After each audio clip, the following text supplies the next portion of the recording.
Welcome back, everybody. We're starting out our day out here at McCrady Training Center, just outside of the greater Columbia area, kind of on the back side of Fort Jackson.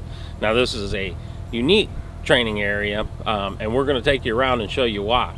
But there's a lot of different components out here: active duty, reserve, National Guard, Army, Marines, Navy, Air Force, kind of a little bit of everything.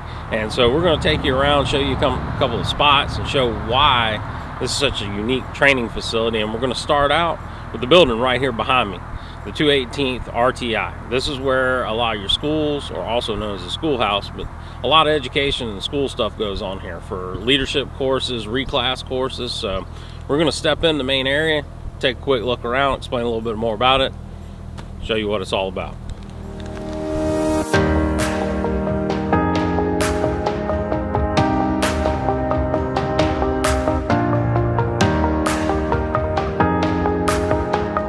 So like I was saying, this is a schoolhouse, and the first thing you're going to notice as soon as you walk in down the long hallway here is we take the time to honor and recognize those people who came before us. First thing you'll notice is Lieutenant General Dozier's area, and then on down to the Medal of Honor recipients, the South Carolina Army National Guard Enlisted Hall of Fame, the Palmetto Military Hall of Fame, as well as the 218th leadership folks, people who've been involved in this. But there is, like I said, a lot of stuff that goes out here. There's the Palmetto Military Academy, and that's for CS. Also, the Warrant Officer School is out here also for candidates. BLC, you've got reclass courses out here. I'm probably not going to hit them all, but yeah, I know there's 25 Bravos, there's the engineers out here, and they just do a lot of training, a lot of building of leaders, and helping progress soldiers' career, no matter what path they're choosing. So there's a lot of education stuff out here. So, you know, whether you want to reclass, become an officer, a warrant officer, you need to go through your NCOES to get your promotion as an enlisted soldier. This is the place where it happens, and we bring people in from all over the place. Like I said, active, reserve, and guard. So this is our schoolhouse. So here we are over at the Sim Center area on McCrady. This is where folks come to practice their marksmanship in kind of a controlled environment, lets the instructors take time to correct form. This is to train people to get ready for going to live fires at the range. Like we mentioned, there's more than just National Guard soldiers and Army soldiers out here. This is the Marine detachment that's out here, reserve component that's out here on McCrady that shares space with us, and we work along with them out here. It just goes to show how multifaceted this facility and this training area is. All right, and here we are at the MOUT site. Many people have been here or will be here, but this is where we obviously do our MOUT training at.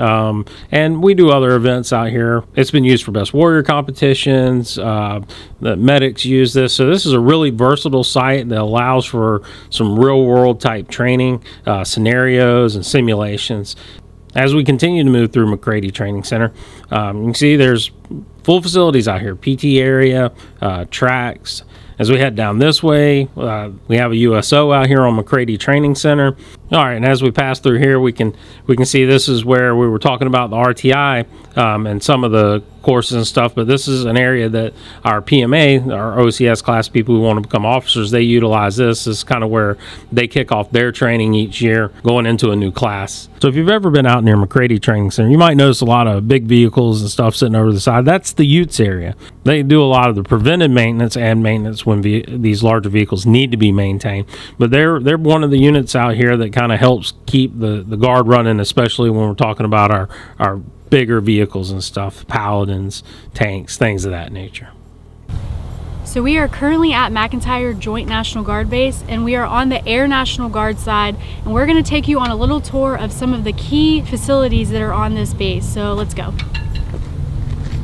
McEntire Joint National Guard Base is a 2,400-acre facility that's about 12 miles east of Columbia. The facility was originally called the Congaree Air Base and was used in World War II as a U.S. Marine Corps training base. The base would later be renamed for the late Brigadier General Barney B. McEntire Jr., the first commander of the South Carolina Air National Guard and its first general officer. At any given point, there could be 4,000 plus airmen and soldiers working at McEntire Joint National Guard Base. McEntire Joint National Guard Base is also the home of 54 combat aircraft. The 169th Fighter Wing is composed of the 157 Fighter Squadron Airspace Control Alert Det and the 245th Air Traffic Control Squadron, which houses up to 26 Block 52 F-16s. So now that we've finished up with the Air National Guard side, we're going to head over towards Army Aviation, CSMS, and JAFRC. So let's head on over and check out what they've got.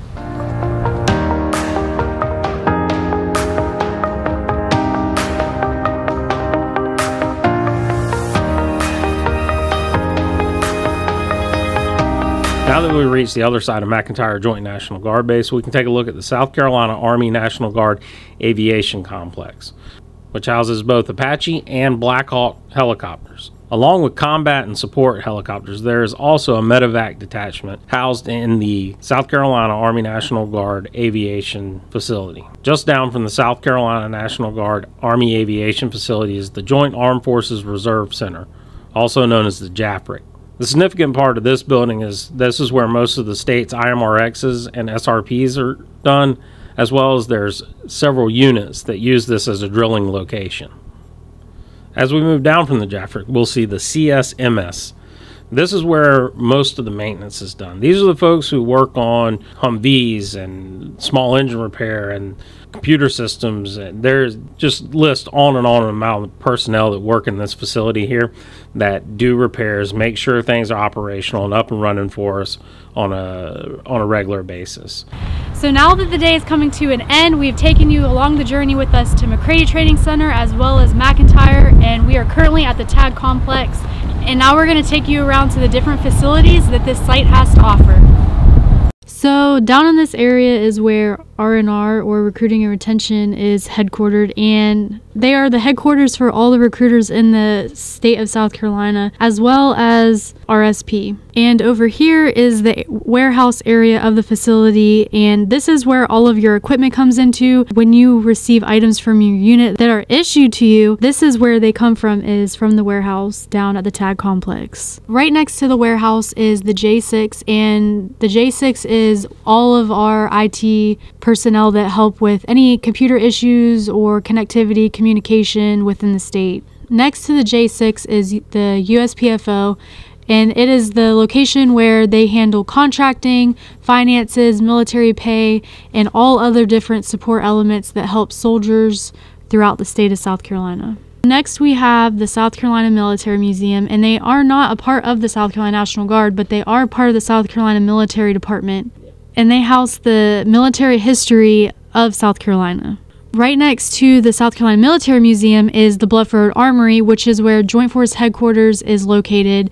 This armory is very unique because it houses a lot of good information. They have the DEER section, the ID card section, as well as service member family care, which is there to provide all service members as well as their families with important information for services available to them. So our last stop in the TAG complex is the TAG building, which is also where the Adjutant General of the South Carolina National Guard works, as well as the G3, Human Resources, and different support staff that help throughout the state. All right, so we've completed this day of visiting our different readiness centers, complexes and stuff. I know we shot today a little bit differently, but these complex areas, McCrady and McEntire and the TAG area, are so much larger than just a regular readiness center. We could have shot a whole month of content just going through all the different units and people and personnel and things that these sites offer. So we're headed back out on the road tomorrow. We'll be headed up towards the upstate area, checking out some of the readiness centers and stuff up there. So look forward to catching you tomorrow.